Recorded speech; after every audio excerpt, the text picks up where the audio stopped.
माता दी दोस्तों, नवरात्रि की अष्टमी और नवमी नवरात्रि की सबसे पावन और श्रेष्ठ तिथियों में है। अष्टमी नवमी कन्या पूजन, यज्ञ हवन और माँ की सर्वश्रेष्ठ पूजा विधान के लिए जाने जाने वाले श्रेष्ठ दिनों के रूप में है। इस वीडियो में जानेंगे अष्टमी और नवमी का व्रत कब करना शुभ रहेगा, राहु काल का अशुभ समय, पूजा का शुभ समय, कन्या पूजन कब आपको शुभ मुहूर्त में करना चाहिए और व्रत कब क्या खाकर आपको पारण करना है, और साथ ही आप सभी को कलश जो आपने स्थापित किया है, चौकी आपने स्थापित की है, उसका विसर्जन कब करना है। अंत तक बने रहिएगा। जैसा कि आप जानते होंगे, इस बार तृतीया तिथि क्षय होने के कारण नवरात्रि एक दिन की घट रही है, जिस कारण से भक्तों में भारी असमंजस की स्थिति है। ऐसे में 2025 में अष्टमी तिथि कब से शुरू होगी, आइए जानते हैं। नवरात्रि का 8वां दिन 5 अप्रैल 2025 दिन शनिवार के दिन रहेगा। इसी दिन महागौरी का पूजन किया जाएगा और नवमी 6 अप्रैल 2025 दिन रविवार के दिन होगी। इसी दिन माँ सिद्धदात्री का पूजन किया जाएगा। अष्टमी तिथि शुरू होगी 4 अप्रैल शुक्रवार रात 8:13 से। अष्टमी तिथि समाप्त 5 अप्रैल 2025 शनिवार शाम 7:26।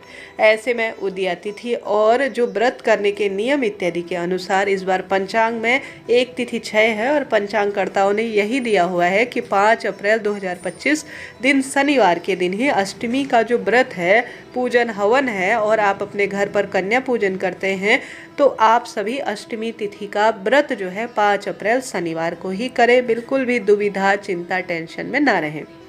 बात कर लेते हैं नवमी तिथि की, अर्थात 6 अप्रैल 2025 रविवार की, जिस दिन माँ सिद्धदात्री का पूजन होता है। तो नवमी तिथि प्रारंभ होगी 5 अप्रैल शनिवार शाम 7:27 से और नवमी तिथि समापन 6 अप्रैल रविवार शाम 7:23 के आसपास। ठीक है जी, यह तो बात हो गई।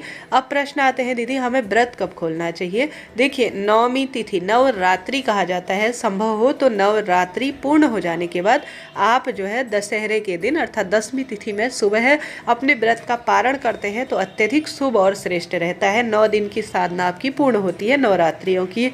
परंतु कई भक्तजन नवमी तिथि में कन्या पूजन, यज्ञ हवन करने के बाद आप जो है कई भक्तजन व्रत उपवास खोल लेते हैं। दोनों ही जो है श्रेष्ठ है, उत्तम है, कोई चिंता टेंशन की बात नहीं है। यह तो बात हो गई पूजा हवन कब करना है।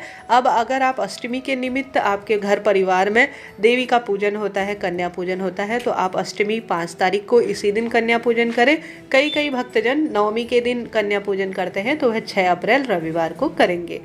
अब अष्टमी तिथि के दिन क्या शुभ मुहूर्त रहने वाला है, आइए जानते हैं। अष्टमी तिथि के दिन सर्वश्रेष्ठ स्वरूप में हमें जो दिन समय प्राप्त हो रहा है वह सर्वश्रेष्ठ पुनर्वसु नक्षत्र है इस दिन, और साथ ही पुष्य नक्षत्र भी रहेगा जो कि अपने आप में सर्वश्रेष्ठ होता है।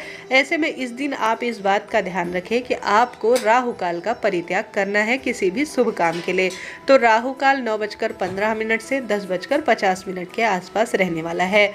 इस दिन जो है विशेष तौर पर पूजा का शुभ मुहूर्त अर्थात अभिजीत मुहूर्त 11:39 से 12:39 के आसपास रहेगा। स्क्रीन पर आप देख पा रहे होंगे। अष्टमी तिथि के निमित्त अगर पूजन पाठन करते हैं तो बहुत शुभ है। इस दिन ब्रह्म मुहूर्त पूजा का समय सुबह 4:25 से 5:21 के आसपास रहने वाला है। प्रातःकाल यह पूजा का सर्वश्रेष्ठ समय इसे कहा जाएगा। बात कर लेते हैं 6 अप्रैल 2025 की। इस दिन सर्वश्रेष्ठ पुष्य नक्षत्र का संयोग रहेगा जो कि पूरी रात्रि तक रहने वाला है, अर्थात पूरे दिन रहने वाला है, जो कि बहुत श्रेष्ठ है। योग इस दिन सुकर्मा और धृत योग बनने जा रहा है और इस दिन पूरा दिन आप सर्वश्रेष्ठ कार्यों के लिए चुन सकते हैं, परंतु राहु काल को आप छोड़ देते हैं तो अति उत्तम है। राहु काल का समय विशेष तौर पर शाम को 5:07 से 6:42 के आसपास तक हो रहा है। इस तरह से यह जानकारी थी। आशा है, उम्मीद है आप अपना व्रत इस तरह से खोलें और माँ भगवती की पूजा, आराधना और सर्वश्रेष्ठ कार्यों के लिए अपना समय व्यतीत करें। जय माता दी कमेंट्स में लिखना ना भूलें।